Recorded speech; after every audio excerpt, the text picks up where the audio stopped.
तव्हांजे साम्हूं William Shakespeare जे मशहूर ड्रामे हैमलेट जी soliloquy to be or not to be जो सिंधी तर्जुमो पेश कयूं था। उमेद तव्हां दोस्तनि खे पसंदि ईंदो। हैमलेट चए थो त हुजण या न हुजण हिकु ई सुवाल आहे। हुजण या न हुजण हिकु ई सुवाल आहे। ॿिन्ही मां चूंड करणु बहरहाल माल आहे। या त दिमाग़ में सदमा सहिजनि ऐं क़िस्मत जा बेरम ॾंग झलजनि, या वरी मुश्किलातुनि जे तूफ़ान अॻियां सीनो सफ़र कजे कंहिं महान जियां। पर मौत छा आहे? अब्दी निंड ई त आहे। पर मौत छा आहे? अब्दी निंड ई त आहे ऐं ज़ाहिरी तकलीफ़ुनि खां मुंडी त आहे। हज़ारे ज़लालतुनि खां शायदि बची पऊं, ईअं सोलो आहे त भला मरी पऊं।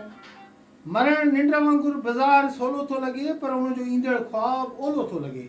उन में ई त शराब आहे त ही ख़्वाबु केॾो ख़राबु आहे। निंड जे ख़्वाबनि जी कल ई न आहे, उनखे सम्झण जो शायदि अकुल ई न आहे। उनखे सम्झण जो शायदि अकुल ई न आहे। पोइ थोरी देरि लाइ सोचां थो ऐं ज़िंदगी जी रोलनि खे झेलियां थो।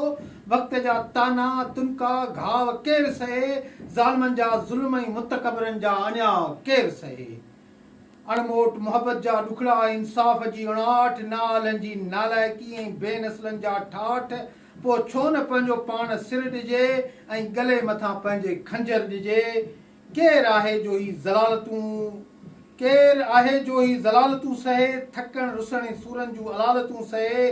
पर मरण खां पोइ जी ज़िंदगी जो ख़ौफ़ ऐं उहो अणॾिठल देस पुरआशोब, उन देस मां कोई वापसि नथो वरे।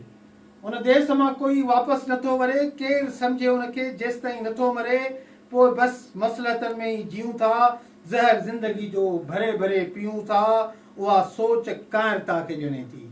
उहा सोच काइरता खे ॼणे थी ऐं गैर यकीनी जो सबबु बणे थी। ऐं पोइ अॻिते सोचण खां रुकिजी था वञूं ऐं अमल जी दुनिया खां कटिजी था वञूं। तव्हांजी तमामु घणी महिरबानी।